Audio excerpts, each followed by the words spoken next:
A lot of people thought you won the fight. I know that you think you won the fight.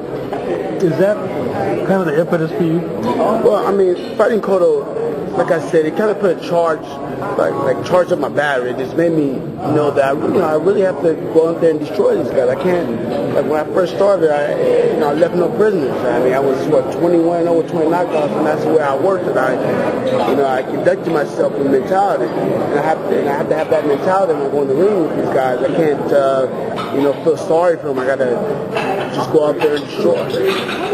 And that's my mentality when I prepare myself for all my fights, especially for this fight with Judah, destroy.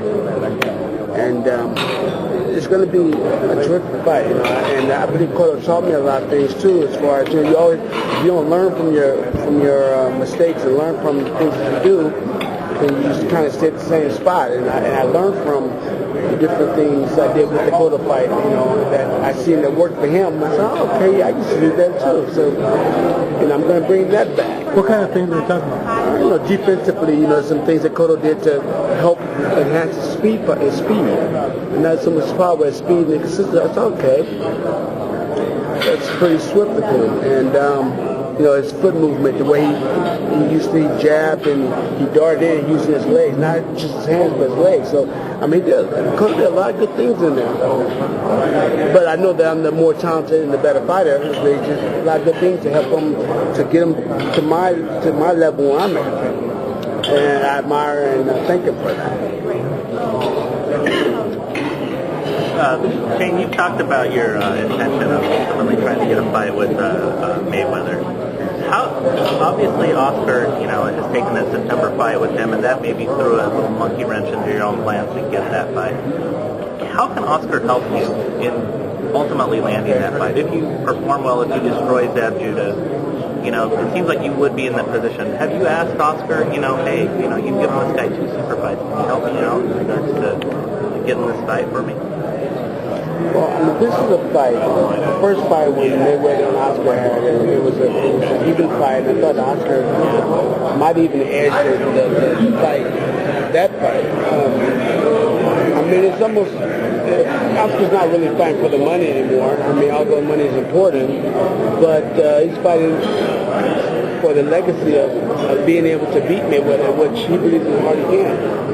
I can't knock Oscar for that, for wanting to be the best fighter, for wanting to beat who's considered the best fighter at this time. So after he finishes his business, or whatever it is he needs to finish with Mayweather, then I can step in and be the cleanup man and clean the job up. There's still sort of a competitive rivalry between you and Oscar in terms of being the first guy to get Mayweather's out, getting that accomplished. It's not really competitive. I just want to be considered the best welterweight out there. And it doesn't matter who it is. I just want to shoot through the division and be the best fighter. Has Oscar given you any assurances that he will fight that fight for you as a promoter and do what it takes for you to get those fights? Or Richard? There hasn't really been. There's been some talk, maybe, if Mayweather was to win the fight with Oscar, that hopefully I get the fight with Mayweather next. If not, we have to, boxing is so tricky, things that happen at certain times and you never know what to happen, and then you kind of put them in place at the right time. I guess timing is very crucial in the boxing game. You see the fight going in the distance? Honestly, I really can't see the fight going the distance within 12 rounds. I can't see that. But anything's possible. If he trains hard enough, maybe he can survive. But not, then we'll have a short night, because I'm definitely going to be ready. Is there some motivation to do better than Cotto did against Zab Judah, to get him out of there sooner? No, know, the big thing will be fine. If he doesn't go, sometimes he might train a little harder. Maybe he underestimated Cotto and didn't train as hard as he should have. And sometimes, different styles make fights. Maybe Cotto's style might be a little harder than mine, and mine's hard to hit. It doesn't mean that you're the better fighter or, hit the hardest or whatever. I mean, just because you rocked Cotto a couple of times, I rocked him a couple of times too, but just because you rocked him a couple of times doesn't mean that, he's a harder hitter, or that I'm the harder hitter. And it's just the right timing, the right punch. He caught Cotto coming in, leaning forward, and coming with a good left uppercut. Caught him real clean. Caught probably the cleanest. That's Cotto being caught. So it's different. So, I mean, like I said, I think I have Zeb he's a great fighter, he's a great athlete, and he does great things in there. But, how long can he keep that up? How long can his mind keep up? How long can he stay focused in the ring? Those are things that, we got to ask ourselves, and that he has to ask himself. When he gets under the meat, he's got to be focused the whole 12 rounds. So I'm coming.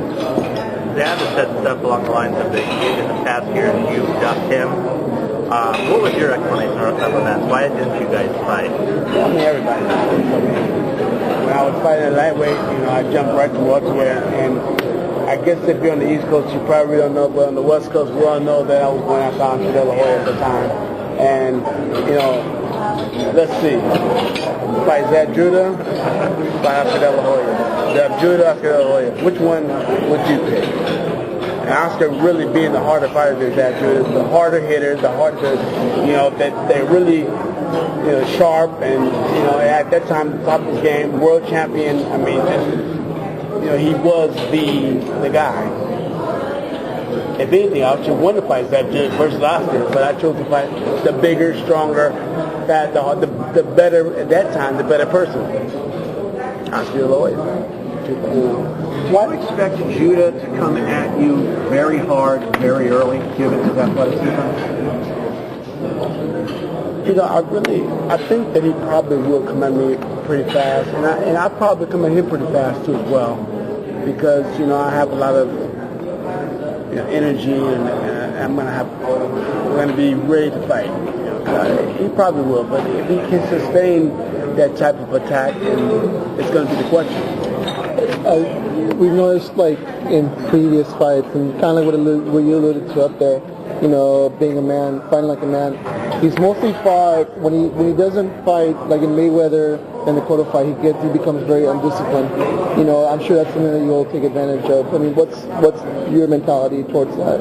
Definitely. I mean, you can definitely take a look at the fights with Cotto and different fighters and see what's going on with that. I mean, he has a track record. I mean, it's kind of hard to change. You can't change your stress overnight. So he has a track record of doing different things and making mistakes. We all make mistakes, but you make certain mistakes, and that can be capitalized on. Consider him